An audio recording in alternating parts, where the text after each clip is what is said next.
I wanted to start with a poem. The author is anonymous. May we be reminded here of our highest aspirations and inspired to bring our gifts of love and service to the altar of humanity. May we know once again that we are not isolated beings, but connected in mystery and miracle to the universe, to this community, and to each other. It is absolutely a great joy and honor to be here amongst all of you today. I spoke just last week to a group of Scripps seniors, and I asked them what makes your heart sing about being at Scripps. And as I was talking to them, what I realized that what makes my heart sing is remembering being at Scripps and being invited back here today to participate in the commencement of such extraordinary women is really an honor for me. Kimberlina gave an amazing, amazing speech, and I absolutely agree that together you have infinite power. And also my hope today is to walk with you in this journey, to share some of my own experiences.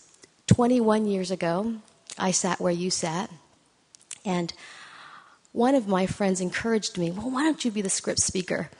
And I remember sitting at the computer, and I couldn't think of anything to say. So in some ways, this speech is 21 years in the making. And as I walked through this journey, I'm hoping that I can share a piece of what I've learned together with you, and to also invite all of you on this journey with me and with courageous human rights defenders throughout the world who are looking to end torture in the 21st century. So I guess the first thing I want to say is, don't worry about a thing. I remember sitting there and feeling some excitement and also a lot of apprehension. Apprehension because I really didn't know what was ahead. And I wasn't sure that maybe my parents or other people would agree with what I was going to do. I wasn't sure that I was able to sort of make it or I would make the right decisions. And only within the last 10 years I've started to realize that really shouldn't worry about a thing, because there's chapters in your life and there's an ability to wake up to life and realize that we can learn to tolerate ambiguity.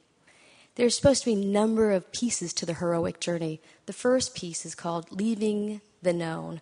That's where you're in a place and you're comfortable and you have a call to adventure, right? So you're very excited first. When you get that call to adventure, you're going to go out and do it. Then the second piece is that you have to leave the known, leave something that you know already, and that could be a very frightening process. You might think, maybe I don't want to go. Now, in this case, you really have no choice. You're graduating today. You're going to leave.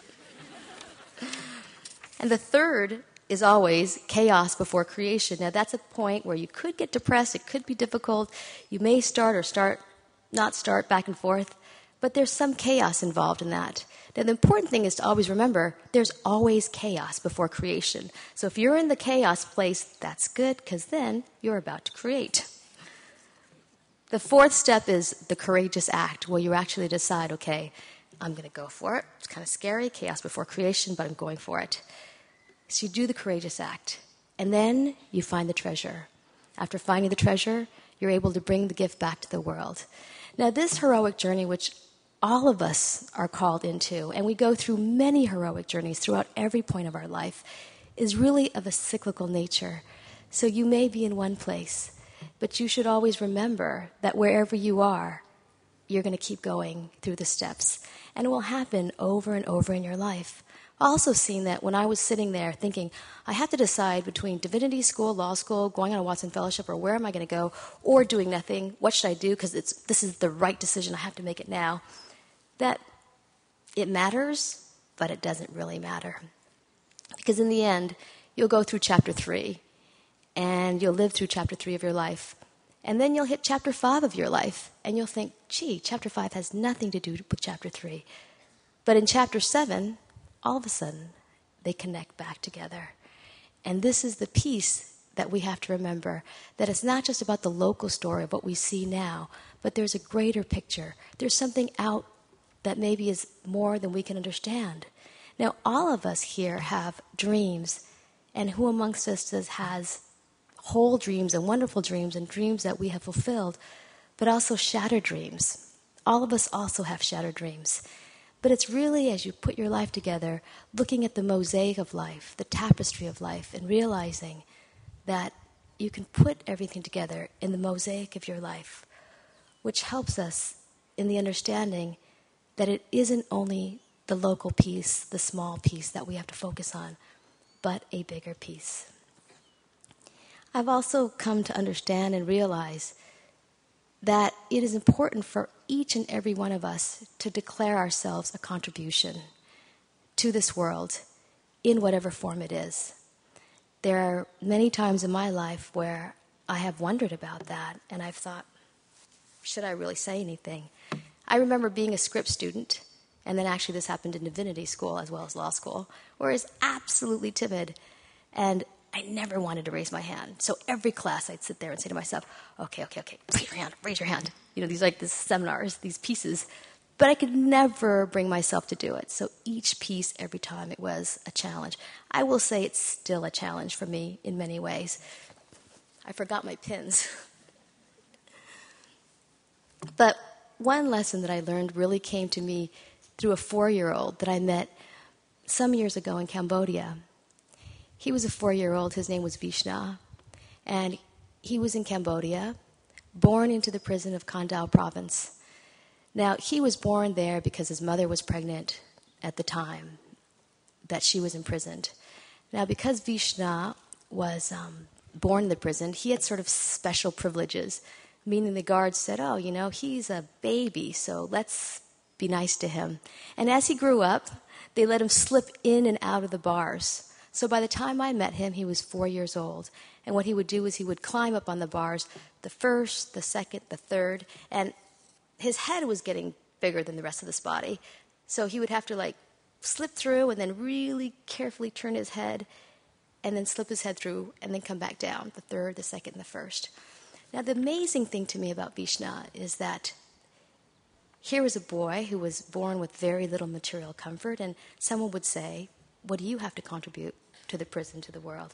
But he was a boy with an absolutely strong sense of his own heroic journey, his own heroic value, and that there was something that he could do.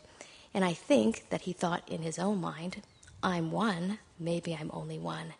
I can't do everything, but I can do something, so I'm going to do what I can do.